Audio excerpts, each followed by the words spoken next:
मानव जीवन हमारे हाथ से छूट गया तो हमें दोबारा मिलने वाला नहीं है। ये मानव जन्म बहुत दुर्लभ है। अन्यथा किसी भी साधना से कोई सुख प्राप्ति नहीं होने की। ये नकली धर्मगुरु जो भट्टा बैठा के बैठे हैं, इनकी साधनाओं से कुछ भी लाभ मिलने का नहीं है। इनसे कुछ भी साइड इफेक्ट होता है इनकी भक्ति साधना से। और अगर वो संत रामपाल जी महाराज की नकल करके सही साधना बताते भी तो वो उस साधना के देने के अधिकारी नहीं है।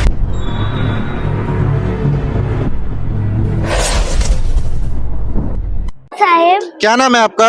श्रद्धा दासी। कहाँ से आई हैं आप? मैं ग्रेटर नोएडा यूपी से आई हूँ। आपने यहाँ भंडारा ग्रहण किया? हाँ, कर लिया। तो संत रामपाल जी महाराज जी के बारे में क्या कहना चाहेंगी आप? संत रामपाल जी महाराज के बारे में मैं ये कहना चाहूंगी कि संत रामपाल जी महाराज व्यक्तित्व पुरुष है। संत रामपाल जी महाराज का समाज सुधार बहुत बड़ा योगदान है। संत रामपाल जी महाराज की शिक्षाओं से ही प्रेरित होकर उन्हीं के अनुयायी उन्हीं की शिक्षाओं के अकॉर्डिंग बहुत सारे समाज सुधार के कार्य कर रहे हैं। संत रामपाल जी महाराज की कार्यशैली, उनकी विश्व प्रसिद्धि पूरे विश्व भर में फैल चुकी है। देश विदेशों में संत रामपाल जी महाराज प्रसिद्ध हो चुके हैं और उनकी ये प्रसिद्धता, उन्हें ये प्रसिद्धता नहीं चाहिए। उनका एक मिशन है पूरे इस घोर कलयुग में सतयुग लाना। तो मैं लोगों से ये कहना चाहूंगी कि संत रामपाल जी महाराज एक अच्छे पुरुष हैं जो पूरे विश्व में सतयुग लाने का काम कर रहे हैं। उनका एक मिशन है। हाँ, तो हम लोगों को इस मिशन को आगे बढ़ाना है। तो पूरे यूथ से मेरी ये रिक्वेस्ट है कि संत रामपाल जी महाराज के समाज सुधार कार्यों में अपना भी हिस्सा लें और संत रामपाल जी महाराज का ज्ञान समझकर उनके शरण में आए। तो गुड़िया, आप यहाँ बता रही हैं कि संत रामपाल जी महाराज जी का समाज सुधार में योगदान है, तो क्या योगदान किया है संत रामपाल जी महाराज जी ने? हमारे दर्शकों को बताइए। संत रामपाल जी महाराज ने बहुत सारे ऐसे कार्य किए हैं जो समाज सुधार में होते हैं, जैसे बाढ़ पीड़ितों की मदद करना, अपने ही आश्रम को कोरोना सेंटर बनाना और जो जिनको ब्लड की समस्या उनके लिए ब्लड डोनेट करवाना हम लोग करते हैं। संत रामपाल जी महाराज नहीं करवाते, हम लोग उनकी शिक्षाओं से प्रेरित होकर करते हैं। संत रामपाल जी महाराज का नशा मुक्त भारत बनाने का भी एक मिशन रहा है। एक दहेज रूपी कुरीति जिससे एक बेटी को बहुत ही महान कष्ट उठाना पड़ता है, उस दहेज रूपी कुरीति को जड़ से खत्म करना, युवाओं में नैतिक जागृति लाना, भ्रष्टाचार को खत्म करना, समाज में शांति व भाईचारा स्थापित करना और भी संत रामपाल जी महाराज के बहुत ही मुख्य उद्देश्य हैं। जैसे ये जो बुराइयां हमारे समाज में फैली हुई हैं, नशा, दहेज और जो ये गंदी गंदी हमें बच्चों को ही लत लग जाती है, उन सब लतों से छुटकारा पाना, ये सब संत रामपाल जी महाराज के मुख्य उद्देश्य और ये सब संत रामपाल जी महाराज कर रहे हैं। संत रामपाल जी महाराज की करनी और कथनी में अंतर नहीं है। संत रामपाल जी महाराज जो कहते हैं वो करते हैं।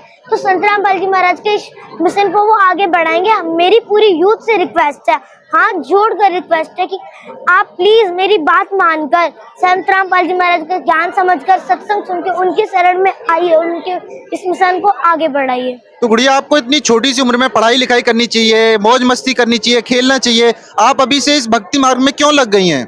भक्ति बुढ़ापे में की जाती है, अभी मौज मस्ती का टाइम है आपका। मानुष जन्म दुर्लभ है, मिले ना बारंबार, तरवर से पत्ता टूट गिरे बहुत न लगता डर। इस मानुष जन्म में बहुत दुर्लभ है, ये बार बार नहीं मिलता। हमें इस मानुष जन्म के जो टाइम को हम वेस्ट करते हैं, खेलते हैं, मौज मस्ती करते हैं, वीडियो गेम्स देखते हैं, गंदे गंदे काम करते हैं, हम लोग भक्ति नहीं करते। तो मैं आपसे ये रिक्वेस्ट कर रही हूँ बार बार कि इस टाइम को, इस प्राइम टाइम को, इस गोल्डन चांस को वेस्ट ना करके संत रामपाल जी महाराज की भक्ति में लगाएं। संत रामपाल जी महाराज कहते हैं मतलब हमें पढ़ाई भी करनी चाहिए, ऐसा नहीं है कि हम पढ़ाई ना करें, लेकिन हमें पढ़ाई के साथ साथ जो हमारे मानव जीवन का मुख्य उद्देश्य है उसे भी पूरा करना चाहिए कि हमें भक्ति करनी है, हमें मोक्ष भी प्राप्त करना है। पढ़ाई हम लोग अपने इस जीवन के लिए, इस टाइम के लिए कर रहे हैं क्योंकि हम बड़े होकर मतलब हमारी रोजी रोटी के लिए एक काम से हम पढ़ाई कर रहे हैं, लेकिन भक्ति जो हमारे मृत्यु के बाद भी साथ देगी। भक्ति हमारे जब हम लोग पढ़ाई इसीलिए करते हैं कि इस जीवन में हमें सुख मिलेगा, तो इस ऐसे जीवन में आना है क्यों जहाँ पे सुख के लिए इतने प्रयत्न करने पड़े। इससे अच्छा तो ये है कि भक्ति करके एक बार मोक्ष वाले। पढ़ाई भी करनी चाहिए, लेकिन मेरी ये भी रिक्वेस्ट है कि भक्ति भी कीजिए, इस टाइम को बर्बाद मत कीजिए, please not waste this time. तो गुड़िया, आपने मनुष्य जीवन के उद्देश्य के बारे में बताया, क्या है मनुष्य जीवन का उद्देश्य? मनुष्य जीवन का उद्देश्य है भगवान को प्राप्त करना, उस भगवान को प्राप्त करना जिसके शरण में जाने के बाद ये जन्म मृत्यु का रोग कट जाए, हमेशा के लिए हमें संसार में न आना पड़े। तो मनुष्य जन्म का मुख्य उद्देश्य यही है कि हम लोगों को भगवान की भक्ति करके मोक्ष प्राप्त करना।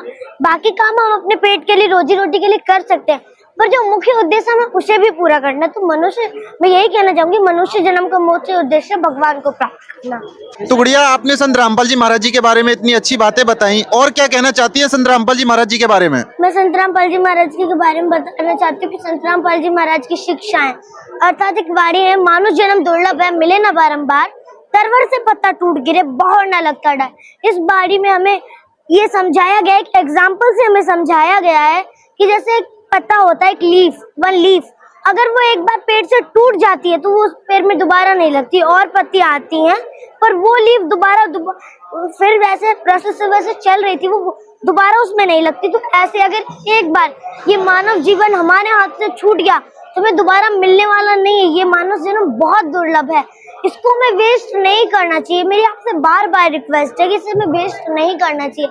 हमें इसी प्राइम टाइम के रहते जल्द से जल्द भक्ति करनी चाहिए। गुड़िया, आपको इतने अच्छे तरीके से बोलने के लिए सिखाया गया है, कुछ पैसे दिए गए हैं कि संत रामपाल जी महाराज जी का आप गुणगान किए जा रही हैं? नहीं, मुझे कोई पैसा नहीं दिया गया। अब मेरे को कोई पैसा तो नहीं दिया गया, पर मैं ये चाहती हूँ कि पूरा यूथ ये भक्ति करे, क्योंकि सारे लोग दुखी हैं। किसी को यहाँ पर सुख नहीं है, किसी को 2 पैसे का जाता तो वो अपने को बड़ी अफलातून समझ लेता, पर उसमें भी उसे कितनी टेंशन रहती है। किसी को कोई सुख नहीं है। तो मैं ये कहना चाहूंगी कि पूरे समाज में किसी को सुख नहीं है। संत रामपाल जी महाराज की भक्ति साधना से यहाँ भी सुख, और मृत्यु के बाद तो हमें सतलोक में जाना ही है। तो हमें इस टाइम को वेस्ट नहीं करना चाहिए, हमें पर भक्ति करनी चाहिए। तो गुड़िया, सुख दुख की बात आप कर रही हैं, तो हम सुख कैसे प्राप्त कर सकते हैं? सुख हम ऐसे प्राप्त कर सकते हैं, देखो, सुख में हम लोगों को, अगर हमें 2 पैसे का सुख हो जाता है तो हम भक्ति भूल जाते हैं। परमात्मा की एक वाणी है कि ऐसे सुख के आग लगो जिससे भगवान दूर चला जाए। इसी प्रकार अगर हम लोगों को इतना ज्यादा सुख हो जाता है कि हम लोग भगवान भूल जाते हैं, लेकिन संत रामपाल जी महाराज कहते हैं कि उस सुख में भी थोड़ा सा दुख इसलिए बना रहा है कि हमें भगवान की याद बनी रहे। इसीलिए संत रामपाल जी महाराज जी ऐसी साधना बता रहे हैं जिनसे सुख प्राप्ति होती है, अन्यथा किसी भी साधना से कोई सुख प्राप्ति नहीं होने की। ये नकली धर्मगुरु जो भट्टा बैठा के बैठे हैं, इनकी साधनाओं से कुछ भी लाभ मिलने का नहीं है, इनसे कुछ भी साइड इफेक्ट होता है, इनकी भक्ति साधना से लाभ नहीं मिलता है। तो मैं आपसे पूरे यूथ से यही रिक्वेस्ट कर रही हूँ कि अगर सुख चाहिए यहाँ भी और मृत्यु के बाद भी, तो संत रामपाल जी महाराज की शरण में आइए और अपना कल्याण कराइए। तो गुड़िया, अभी आपने अन्य धर्मगुरुओं को नकली धर्मगुरु कहा, आप ऐसा क्यों कह रही हैं कि वो नकली हैं? ज्ञान तो वो भी दे रहे हैं और संत रामपाल जी महाराज भी दे रहे हैं, फिर आप उनको नकली क्यों कह रही हैं? एक होती है ट्रू वर्शिप और एक होती है फेक वर्शिप। वो फेक वर्शिप बता रहे हैं, वो गलत साधना बता रहे हैं, शास्त्रों के अनुकूल भक्ति नहीं बता रहे। उनकी वर्शिप शास्त्रों के अकॉर्डिंग नहीं है, और संत रामपाल जी महाराज की वर्शिप शास्त्रों के अकॉर्डिंग है। वो अधिकारी भी हैं इन मोक्ष मंत्रों को देने के, तो वो लोग अधिकारी भी नहीं, और वो गलत साधना बता रहे हैं, गलत पंथ चला रहे हैं, इसीलिए वो नकली धर्म गुरु। और हम लोग तो कहते हैं उन्हें भी संत रामपाल जी महाराज का ज्ञान समझकर शरण में आना चाहिए संत रामपाल जी महाराज, और अपनी इस भारी भूल की परमात्मा से क्षमा मांगनी चाहिए कि उन लोगों ने पूरे मानव समाज को भ्रमित करके रखा है। वो नकली धर्मगुरु इसीलिए है क्योंकि उन्होंने गलत साधना बताई, और अगर वो संत रामपाल जी महाराज की नकल करके सही साधना बताते भी हैं तो वो उस साधना के देने के अधिकारी नहीं है। संत रामपाल जी महाराज जी उन मंत्रों को देने के अधिकारी। तो मैं पूरे यूथ से और उन नकली धर्मगुरुओं से भी यही रिक्वेस्ट करना चाहूंगी कि आप संत रामपाल जी महाराज की शरण में आइए और अपना कल्याण कराइए। अभी आपने एक बात बताई कि शास्त्र अनुकूल साधना क्या होती है? शास्त्र अनुकूल साधना, शास्त्र अनुकूल साधना यानी शास्त्रों के अनुसार पे भक्ति करना, शास्त्रों के अकॉर्डिंग जो भक्ति होती है उसे शास्त्र अनुकूल साधना। तो वर्तमान में शास्त्र अनुकूल साधना कोई और नहीं, केवल संत रामपाल जी महाराज जी दे रहे। मैं आपको बार बार समझाना चाहूंगी कि संत रामपाल जी महाराज जी ट्रू वर्शिप शास्त्रों के अकॉर्डिंग भक्ति बता रहे हैं। आप उनकी शरण में आइए और अपना कल्याण कराइए। संत रामपाल जी महाराज जी में शास्त्रों के अनुकूल भक्ति दे सकते हैं और कोई नहीं दे सकता है। आप हमारे व्यूवर्स को क्या बताना चाहेंगी कि वो संत रामपाल जी महाराज जी से नाम दीक्षा क्यों लें? क्योंकि वो अन्य धर्मगुरुओं के पास भी जुड़े हुए हैं, तो वहीं से भक्ति करके अपना मोक्ष क्यों नहीं करा सकते? वो क्यों संत रामपाल जी महाराज से जुड़े? अब देखो, मैं आपको एक एग्जांपल से समझाना चाहूंगी कि एक अबोध मछली होती है, उसे कुछ नहीं पता, तो अगर वो अपने किसी गुरु को, अपने किसी समझाने वाले से कहती है कि मैं पानी में ही क्यों जाऊं, मैं लैंड पे भी, जमीन पे भी तो रह सकती हूँ, मेरा जीवन वहां पे भी, तो उसे ये नहीं पता है उसे ये नहीं पता है कि उसका जीवन केवल वाटर में ही चलेगा, वो लैंड पे मर जाएगी। तो ऐसे हमें भी ये जानना है जरूरी है कि हमें नकली साधना छोड़ देनी चाहिए।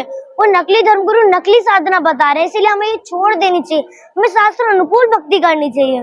गुड़िया, आप संत रामपाल जी महाराज जी की भक्ति के बारे में बात कर रही हैं, और संत रामपाल जी महाराज जी हमने भी सुना है कि वेद शास्त्रों को खोल के दिखाते हैं, गीता जी को भी दिखाते हैं। तो गीता जी का कोई श्लोक याद है आपको? हाँ, मुझे याद है। सुनाइए। गीता अध्याय 17 श्लोक 23 में क्या लिखा है गीता अध्याय 17 श्लोक 23 में?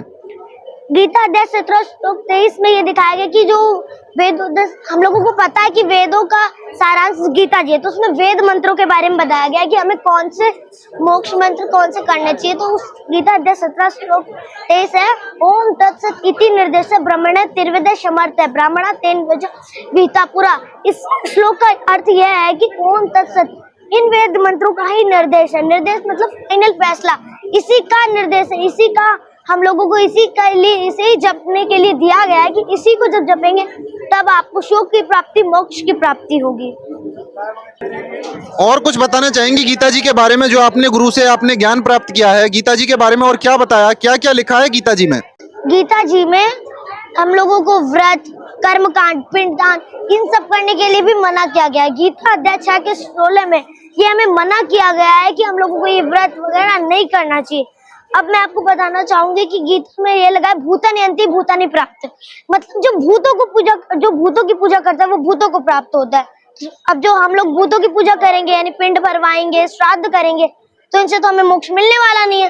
तो जो मोक्ष की वृद्धि है वो संत रामपाल जी महाराज जी दे रहे हैं। गीता के अनुसार भक्ति भी संत रामपाल जी महाराज जी दे रहे हैं, वेदों के अनुसार भक्ति भी संत रामपाल जी महाराज जी दे रहे हैं। हमें लोगों को, मैं आपको बार बार भी बता रही हूँ, शास्त्र अनुकूल साधना करते, तो गीता जी में भी ये बताया गया है कि जो शास्त्र विधि को त्याग के मनमाना आचरण करते हैं उन्हें कोई सुख नहीं मिलने वाला, बल्कि साइड इफेक्ट ही होंगे। गीता अध्याय 16 के श्लोक 23 में ये बताया गया है कि शास्त्र विधि को त्याग के जो मनमाना आचरण करता है उसको ना तो कोई, उसकी ना गति होती है, ना उसे कोई सिद्धि प्राप्त होती है, अर्थात वो ना तो मोक्ष प्राप्त कर पाता है, ना वो कोई सुख प्राप्त कर पाता है। तो हमें शास्त्रों के अनुसार भक्ति ही करनी पड़ेगी, तभी हमें मोक्ष प्राप्त होगा और तभी हमें सुख की प्राप्ति होगी। मैंने आपको ये भी बताया था कि मृत्यु के बाद हमें मोक्ष प्राप्त करना, तो वो ये भी अब क्वेश्चन उठता है कि वो कौन सी जगह है जहाँ पे हम लोग चले जाएंगे तो दोबारा इस काल के चक्र में नहीं आना पड़ेगा। तो गीता अध्याय 18 श्लोक 62 से 66 में ये बताया गया शाश्वतम सतानम, मतलब कि जो शाश्वतम सतानम जो एक ऐसा भी स्थान है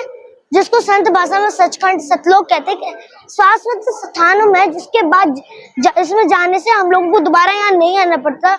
उस स्थान के जाने की जानकारी भी संत रामपाल जी महाराज जी में दे रहे हैं। अभी आपने सतलोक की बात की, क्या जानती हैं सतलोक के बारे में? मैं सतलोक के बारे में ये जानती हूँ कि जो हम लोगों के जो कबीर साहब जी हैं वो कई संतों को मिले हैं, गरीबदास जी, नानक जी, मलुकदास जी और भी काफी सारे संत हैं। तो उन्हें अब उस लोक से अभिगत होकर हमें यही बताया है सतलोक में वहाँ ऐसा स्थान है जहाँ ना हमें किसी के बारे में वहाँ बुरा सुना है, ना हमें वहाँ कोई कार्य करना पड़ता है, मतलब वहाँ पूरा सुख है, डेफिनेटली सुख ही है। हम लोगों को कोई काम नहीं करना पड़ता। तो हम लोग, हर व्यक्ति ये चाहता है कि कोई काम ना करना पड़े और सुख सारे मिले, तो वो इच्छा उसकी सतलोक से ही है। सतलोक में जाकर ही इसकी वो इच्छा पूरी होगी। तो मैं सतलोक के बारे में ये सब जानती हूँ। थैंक यू सो मच गुड़िया, आपसे मिलकर बहुत अच्छा लगा, आपने बहुत अच्छी बातें बताई। हमारे दर्शकों को लास्ट मैसेज क्या देना चाहेंगी? बस आप सब के जो भी आपके दर्शक हैं, मैं उन्हें यही बताना चाहूंगी, पूरे यूथ को, दर्शकों को ही नहीं, ये यूथ को, कि संत रामपाल जी महाराज की नाम दीक्षा लीजिए, उनका ज्ञान समझकर नाम दीक्षा लीजिए और अपना कल्याण कराइए। देखो अब हम लोगों को बहुत सारा दुख है, पूरा यूथ दुखी है, क्योंकि इस टाइम पे हम लोगों को जितना हम करते हैं उससे भी कम हमें सुख की प्राप्ति होती है। हमेशा हम लोग दुखी बने रहते हैं। हम लोग इतनी भक्ति साधना करते हैं तब भी हमें दुखी प्राप्त होता है। ये जो गॉड है, ये जो इतने सारे देवता हैं, हमारी हेल्प क्यों नहीं करते, ये क्वेश्चन उठता है मन में। तो हम लोग दुखी इसलिए क्योंकि हमारी जो वर्शिप है वो गलत है।